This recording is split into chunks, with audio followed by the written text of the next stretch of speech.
मनुष्य को छुटकारा दिए जाने से पहले शैतान के बहुत से जहर उसमें पहले से ही गाड़ दिए गए थे।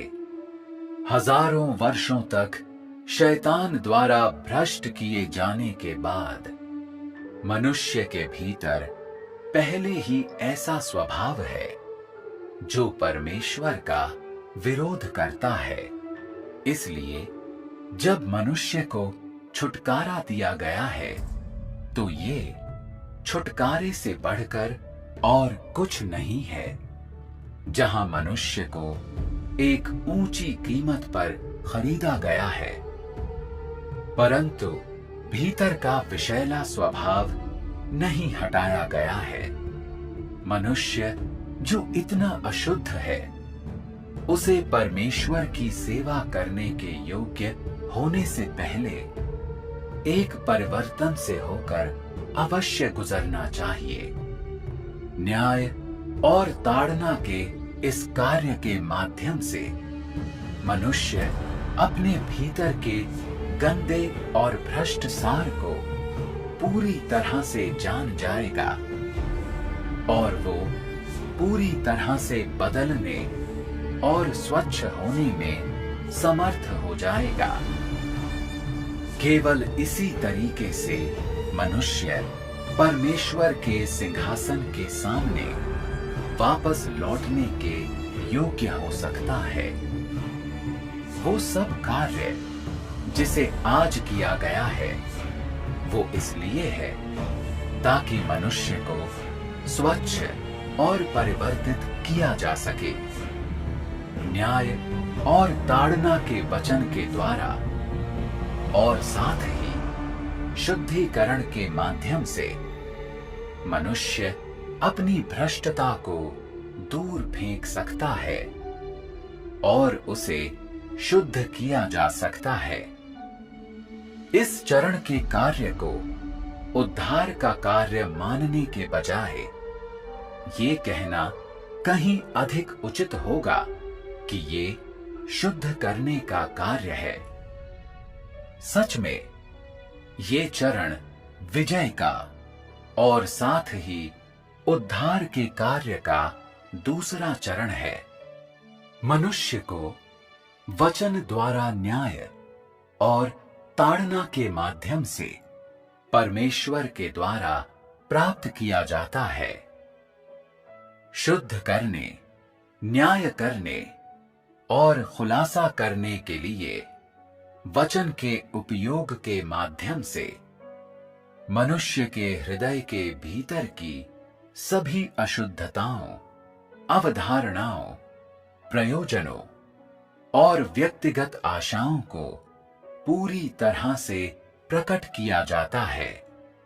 यद्यपि मनुष्य को छुटकारा दिया गया है और उसके पापों को क्षमा किया गया है, फिर भी इसे केवल इतना ही माना जा सकता है कि परमेश्वर मनुष्य के अपराधों का स्मरण नहीं करता है और मनुष्य के अपराधों के अनुसार मनुष्य से व्यवहार नहीं करता है।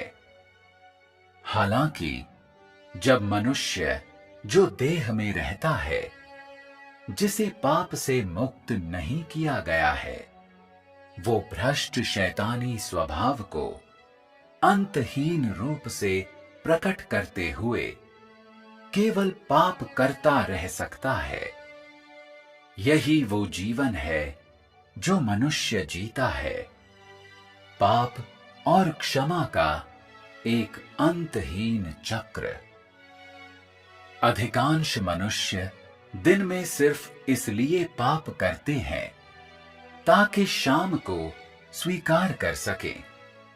इस प्रकार भले ही पाप बलि मनुष्य के लिए सदैव प्रभावी है, फिर भी ये मनुष्य को पाप से बचाने में समर्थ नहीं होगी। उद्धार का केवल आधा कार्य ही पूरा किया गया है, क्योंकि मनुष्य में अभी भी भ्रष्ट स्वभाव है। उदाहरण के लिए जब लोग जान गए कि वे मोआब के वंशज हैं, तो उन्होंने शिकायत के वचन जारी किए, जीवन की तलाश छोड़ दी और पूरी तरह नकारात्मक हो गए। क्या ये इस बात को नहीं दर्शाता है कि मानव जाति अभी भी परमेश्वर के प्रभुत्व के अधीन पूरी तरह से समर्पित होने में असमर्थ है? क्या ये निश्चित रूप से उनका भ्रष्ट शैतानी स्वभाव नहीं है? जब तुम्हें ताड़ना के अधीन नहीं किया गया था, तो अन्य सभी की तुलना में तुम्हारे हाथ अधिक ऊंचे उठे हुए थे, यहां तक कि यीशु के हाथों से भी ऊंचे। और तुम ऊंची आवाज में चीख रहे थे, परमेश्वर का प्रिय पुत्र बनो, परमेश्वर का अंतरंग बनो। हम शैतान को समर्पण करने के बजाय मरना चाहेंगे। पुराने शैतान के विरुद्ध विद्रोह करो, बड़े लाल अजगर के विरुद्ध विद्रोह करो। बड़ा लाल अजगर पूरी तरह से सत्ता से गिर जाए। परमेश्वर हमें पूरा करें। अन्य सभी की तुलना में तुम्हारी चीखें अधिक ऊंची थी, किंतु फिर ताड़ना का समय आया और एक बार फिर मनुष्यों का भ्रष्ट स्वभाव प्रकट हुआ। फिर उनकी चीखें बंद हो गईं और उनका संकल्प टूट गया। यही मनुष्य की भ्रष्टता है। ये पाप की अपेक्षा अधिक गहराई तक फैला है। इसे शैतान के द्वारा गाड़ा गया है और ये मनुष्य के भीतर गहराई से जड़ पकड़े हुए है। मनुष्य के लिए अपने पापों के प्रति अवगत होना आसान नहीं है। मनुष्य अपनी स्वयं की गहराई से जमी हुई प्रकृति को पहचानने में असमर्थ है। केवल वचन के न्याय के माध्यम से ही इन प्रभावों को प्राप्त किया जा सकता है। केवल इस प्रकार से ही मनुष्य को उस स्थिति से आगे धीरे धीरे बदला जा सकता है